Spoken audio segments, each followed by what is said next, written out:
puisque après avoir constaté le nombre d'achats que j'avais fait ce mois-ci, j'ai regardé l'étendue de ma pile à lire qui est actuellement à 166 livres et je me suis dit qu'il fallait vraiment que j'arrête les conneries. Malgré tout, je vais quand même vous présenter les livres auxquels j'ai pas su résister ce mois-ci. Le premier livre pour lequel j'ai craqué, et vous allez comprendre pourquoi, il s'agit de Le nom du vent de Patrick Rothfuss, l'édition collector de cette fameuse histoire, puisqu'il s'agit du premier tome d'une trilogie. Et voilà, je pense que les images parlent d'elles-mêmes. Ce livre est une pure beauté, voilà, il est sublime. Vous avez de super belles pages rouges, mais c'est pas tout, vous avez aussi des illustrations tout au long du récit. Et voilà, et puis entre la beauté de cet objet livre et les avis super positifs de mes amis, j'ai eu du mal à résister puisqu'il faut savoir que Cassandra de la chaîne Croque les mots l'adore, elle m'en a toujours parlé en de très très bons termes. Guimauze de la chaîne Le Terrier de Guimauze, c'est pareil, elle l'adore. Et récemment, Alexia de la chaîne Tête à Tête l'a lu aussi et ça a été une très très bonne lecture. Donc avec tous ces avis positifs, très dur pour moi de résister à la tentation, j'ai donc cédé, vraiment violemment. Pour ceux qui ne connaîtraient pas l'histoire, nous sommes dans un roman fantasy, je pense adulte, je sais pas trop finalement si c'est adulte ou pas, mais je crois que oui, c'est adulte, où on suit le parcours d'un homme qui, il me semble, on découvre assez vieux au début du livre, puisqu'en fait il raconte son histoire sur 3 jours à une personne, et donc on va le suivre de son enfance jusqu'à, j'imagine, son âge au moment où il raconte cette histoire.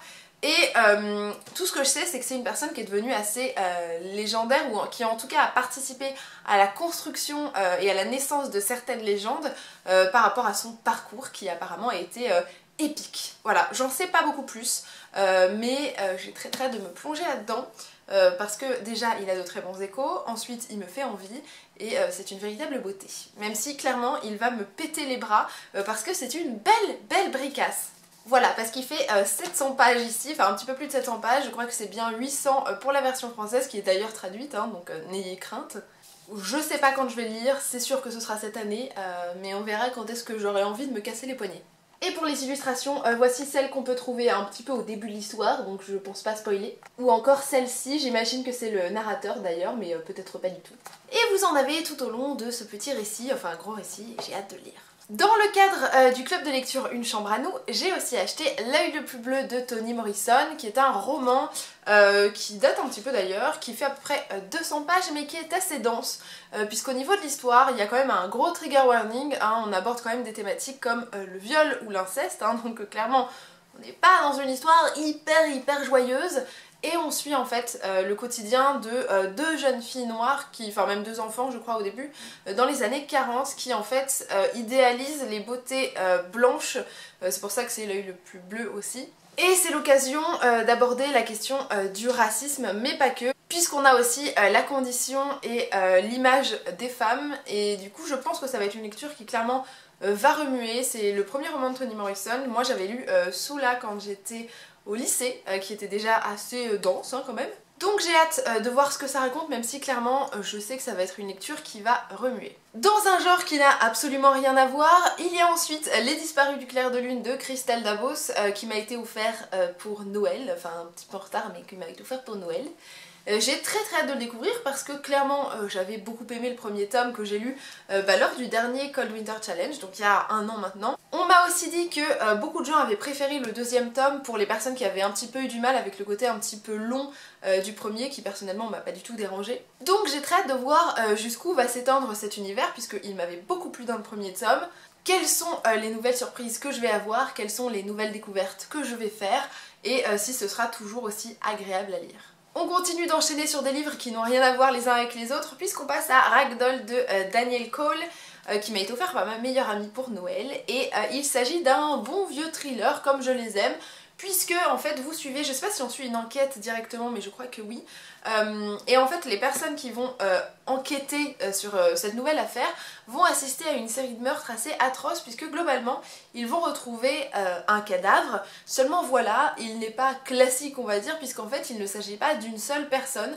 Ce cadavre est composé de 6 personnes différentes qui ont apparemment été tuées, ça c'est sûr je pense, et assemblées les unes aux autres pour ne former qu'un seul corps. Donc déjà dans le glauque et dans le gore, on est pas mal, ce qui tout de suite me donne envie d'aller le découvrir hein, bien sûr. J'en ai entendu quand même pas mal de bien, et avec une histoire aussi sombre, autant vous dire que je pense pas qu'il traîne très longtemps dans la pile à lire. On enchaîne encore avec quelque chose qui n'a rien à voir puisqu'on passe à Sous le soleil exactement d'Anne-Fleur Multon, illustré par Digli, qui est là un roman jeunesse, tout mignon, tout doux, avec des petites images assez choupinettes, des petites couleurs acidulées, et où on parle cette fois-ci pas du tout de cadavres, hein, et c'est peut-être pas mal. Il s'agit du deuxième tome de la saga Allo sorcière, le premier tome étant Viser la lune, que j'ai lu pendant le mois de janvier, que j'ai beaucoup apprécié. Je vous en ai d'ailleurs parlé dans le cadre du club de lecture Une chambre à nous, que je mets par ici. J'ai donc très hâte de suivre en fait la suite des aventures des petits personnages qu'on a découverts dans Viser la lune, parce que j'avais passé un super moment, et je sais que ça se passera tout aussi bien avec ce deuxième tome, dont j'ai déjà entendu de très bons échos. En plus, vous avez des illustrations toutes chou. Franchement, ça promet d'être juste adorable. Je vous en dirai donc certainement des nouvelles assez rapidement, et je vous encourage à découvrir Viser la lune, qui est absolument merveilleux. On enchaîne encore sur quelque chose de différent, puisque cette fois-ci c'est Wonderland de Jennifer Hillier, je ne sais pas bien. Il s'agit d'un thriller où en fait on suit je crois que c'est une enquêtrice ou quelque chose comme ça, c'est ça, elle rejoint les forces de police. Elle s'installe dans une nouvelle ville en fait, et elle va assister à une série de meurtres assez terribles apparemment, puisqu'en fait ça se situe dans l'univers, je sais pas si c'est vraiment du cirque ou si c'est un parc d'attractions, mais je crois que c'est un parc d'attractions, où en fait les attractions tuent, voilà, vous montez dedans et c'est pas sûr que vous en ressortiez tout à fait vivant, puisqu'il y a pas mal de gens qui vont décéder dans ce parc. Et bon, moi ça me rappelle clairement Destination Finale 3, qui commence dans un parc d'attractions mais qui en soi n'a pas un gros lien avec les parcs d'attractions. Mais en fait j'aime bien quand il y a ces univers assez sympas, assez réconfortants, qui sont censés être pleins de joie, qui sont totalement pervertis en quelque chose d'absolument terrible. Donc quand on me dit un parc d'attractions où les gens meurent, forcément je me dis chouette, j'ai envie de le découvrir, hein. Bon, vous le savez, je suis un petit peu tordue au niveau thriller. En plus ça me rappelle mes premières lectures de Chair de Poule, où il y avait eu un livre sur un parc d'attractions où valait mieux pas entrer parce que finalement vous étiez pas sûr d'en ressortir. Donc voilà, ça doit être lié. Bref, j'ai très hâte de le lire, je l'ai acheté sur un coup de tête parce que globalement je l'avais vu une première fois, il m'avait fait de l'œil, je suis repassée à la Fnac, je l'ai attrapé sans réfléchir, et j'espère donc que ce sera un coup de tête positif. On sort de l'univers des romans pour passer à la bouffe, voilà. Puisque là c'est La cuisine des sorcières Aurélia Beaupommier, qui m'a été offert par Alexia de la chaîne Tête à Tête. C'est un super beau livre de cuisine, de recettes, les planches sont super belles, il y a plein de recettes qui font hyper envie, donc j'ai très hâte d'en cuisiner certaines. Ce sera l'occasion pour moi de faire à manger à Alexia et Cassandra, parce que mon appartement est un repère culinaire maintenant. Crêpes et raclette sont nos meilleurs amis. Et en fait chacune des recettes qui est présentée dans ce livre-là est inspirée d'un univers de l'imaginaire et donc de sorciers globalement, puisque vous avez à la fois Harry Potter, vous avez le Magicien d'Oz, vous avez Narnia, il y a le Seigneur des Anneaux, il y a même des jeux vidéo, je crois que, je sais plus si c'est World of Warcraft ou Minecraft qu'on retrouve un moment là-dedans. En fait vous avez plein de références tirées soit de livres, soit de séries, de films, vous en avez pour tous les goûts, et c'est extrêmement chouette. Vous avez par exemple cette belle recette d'une pomme empoisonnée de Blanche-Neige. D'ailleurs elle est super belle, super classe, j'ai trop hâte de la tester parce que en plus ça n'a pas l'air très compliqué. Ce que j'aime aussi c'est la façon dont sont rédigées les recettes, puisqu'à un moment on vous propose de choisir un chaudron aussi noir que votre âme pour faire votre recette, ce qui est hyper drôle. Et en fait tout le livre est orchestré comme ça, ce qui est hyper sympa. Alors moi je vous ai montré du sucré, mais il y a aussi plein de recettes salées, vous avez des plats, vous avez des entrées, vous avez des petits casse-croûtes aussi. Et vous avez aussi des recettes de boissons qui ont littéralement la classe. Hein, clairement j'ai envie de tester cette petite boisson des Schtroumpfs, c'est pour ça qu'elle est bleue. Par contre il y a énormément de recettes qui s'organisent autour de la viande quand même, donc si vous êtes végétarien, je dis pas que vous ne pouvez pas vous inspirer de ce livre là, mais il faudra trouver des alternatives en choisissant de remplacer la viande par autre chose. Soit un substitut, soit ce que vous voulez. Mais voilà, c'est vrai que du coup c'est pas totalement végétarien, donc ça peut éventuellement moins vous attirer. Mais malgré tout il y a des idées de recettes vraiment très sympas. Donc du coup je te remercie pas du tout Alexia, parce que à cause de toi je vais encore plus manger que d'habitude. Mais en fait c'est bien parce que manger c'est bien. Achat totalement imprévu et qui d'ailleurs ne rend pas grand chose à la caméra parce que ça ne rend pas justice à ce magnifique objet livre. Je vais essayer de vous montrer ça tout de suite. Il s'agit de Beauté de Kera Squett et Hubert. Kera Squett, je sais que c'est l'illustratrice, Hubert c'est peut-être le scénariste. Il s'agit ici en fait d'une trilogie qui a été regroupée dans un seul tome, puisque normalement il s'agit de 3 BD et là elles ne font partie que d'un seul livre.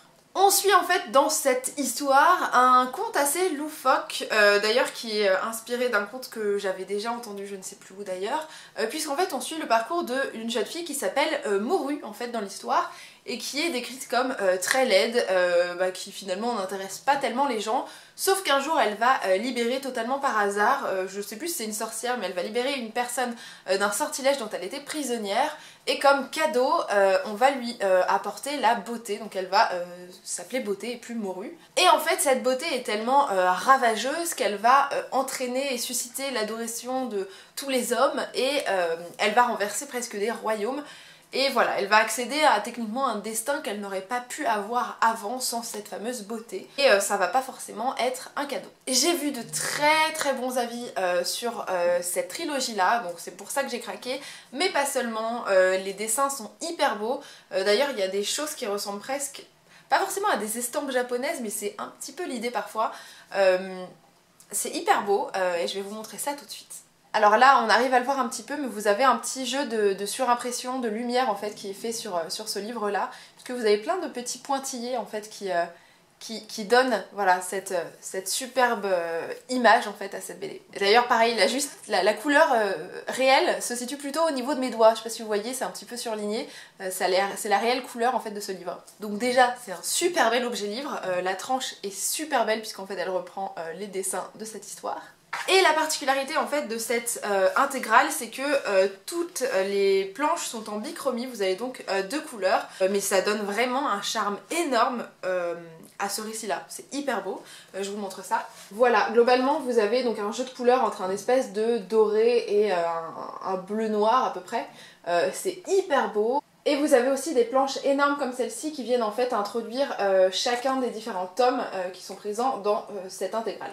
Pareil, pour l'ouverture de cette intégrale, vous avez la page de garde qui est super belle, et ce sont, j'imagine, tous les gens qui accourent auprès de Beauté parce qu'elle est beaucoup trop belle. J'ai très hâte de lire cette petite intégrale parce que pour le moment c'est pas fait, mais j'espère que j'y prendrai beaucoup de plaisir. Et pour les collectionneurs, c'est d'ailleurs une édition limitée, vous avez donc un certain nombre d'exemplaires, je sais plus s'il y en a 1000 ou 3000 qui ont été édités, mais voilà, c'est un petit objet rare si jamais vous voulez mettre la main dessus. Dans le genre très bel achat que j'ai fait au cours du mois de janvier, il y a Jolies Ténèbres de Kerascoët encore et Velman, qui m'a été conseillé par Monsieur Lou dans les commentaires, donc je le remercie très fort, puisqu'en fait il m'avait dit que cette histoire allait probablement me plaire en fait pour le décalage entre les dessins absolument adorables, tout mignons, presque enchanteurs, et l'histoire qui a lieu dans cette histoire, puisque l'histoire qu'il y a lieu dans cette histoire, c'est vraiment pas très clair.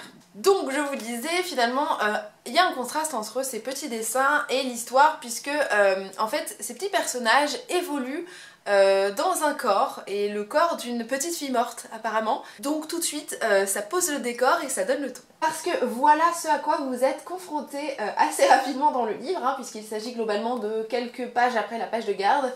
Voilà, vous voyez donc le cadavre d'une pauvre fillette, on ne sait pas trop ce qui lui est arrivé, mais vous suivez en fait l'aventure des petits personnages que vous voyez un petit peu autour d'elle et sur elle, et je crois qu'ils voyagent à l'intérieur de son corps. Ils se baladent aussi dans ses affaires, et vous voyez qu'ils sont quand même assez adorables, ils ont l'air tout gentils choupinous. Je ne sais pas s'il y a une énorme symbolique entre ces personnages et le destin de cette petite fille, je vais bien sûr le découvrir en lisant cette histoire, qui est donc assez glauque, assez sombre.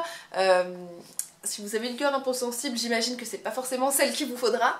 Mais personnellement j'ai très hâte de le lire, déjà parce qu'il a de très bonnes critiques, ensuite parce que l'objet livre est superbe, vraiment il est très beau, et ça me fait envie tout simplement. Pour vous montrer à quel point ce livre est beau, déjà il est illustré des 2 côtés, mais surtout en fait vous avez une énorme jaquette qui pourrait vous former une fresque. Parce que quand on la retire, c'est aussi grand que ça, voilà, et vous en avez aussi de l'autre côté.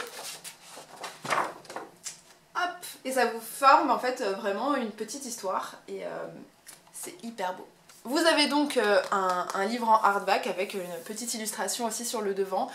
c'est vraiment un bel objet. En plus le travail des couleurs est superbe, vraiment j'ai très hâte de me plonger dans cette histoire absolument sombre. Achat totalement fait au hasard au détour de la Fnac alors que j'étais partie acheter des post-it mais que je me suis dit tiens pourquoi pas aller voir côté BD comics ce qu'il y a, et je suis repartie avec ce livre.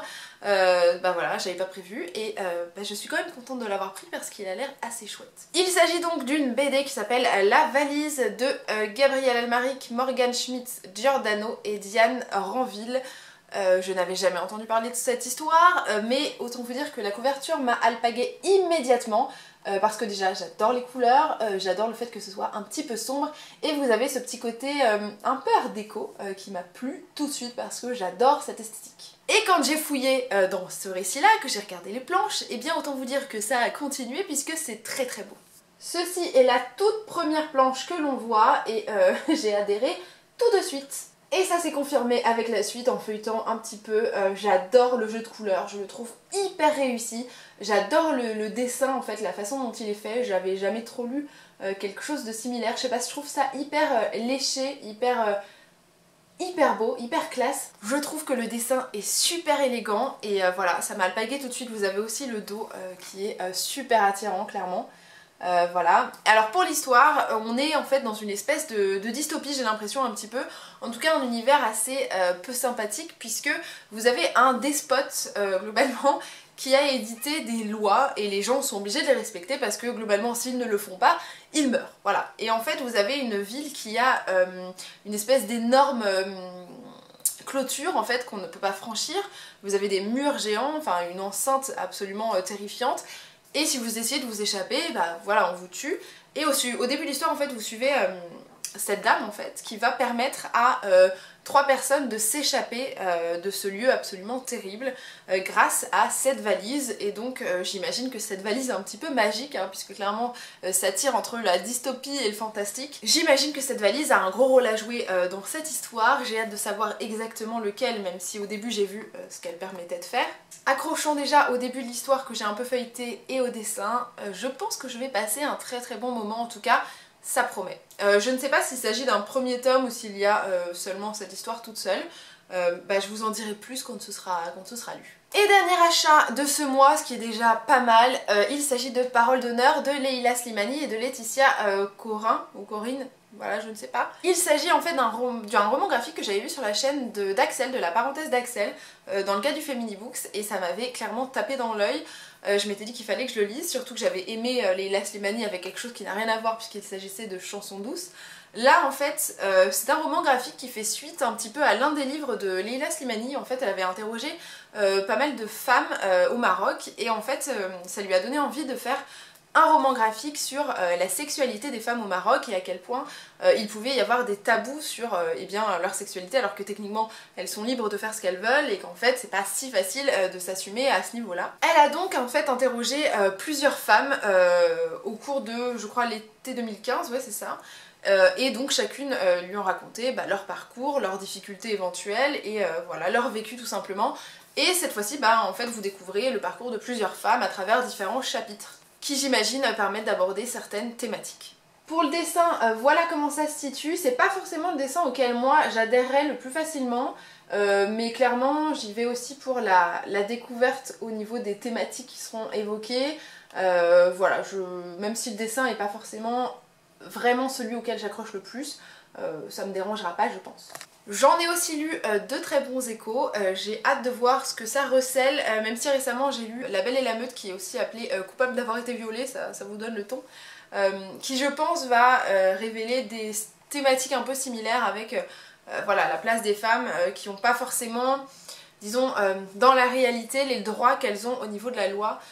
Dans le sens où c'est pas toujours évident de s'assumer en tant que femme indépendante ou voilà, d'assumer sa sexualité dans certaines régions malheureusement puisque il y a encore des fois certaines mentalités qui empêchent une forme de liberté. Et voilà pour les dépenses que j'aurais faites au cours du mois de janvier, c'était quand même assez douloureux. Je ne me fais pas d'illusions, il y a certaines sorties que j'attends dans les prochains mois, donc c'est fort probable que je vous retrouve dans un nouveau book haul dans quelques temps. Je sais que je craquerai, ça m'agace d'avance. J'espère pour ma part que vous avez fait de belles lectures ces derniers temps, que si vous avez acheté des livres, ils vous font envie et surtout ils vous plairont. Pour ma part, je vous dis à très bientôt et je vous fais d'énormes bisous. Salut! Je m'apprête à faire la photo de couverture de cette vidéo et c'est super lourd en fait. Là je fais du sport, là vous le voyez pas mais j'en fais. Je vais avoir des crampes, je vous jure.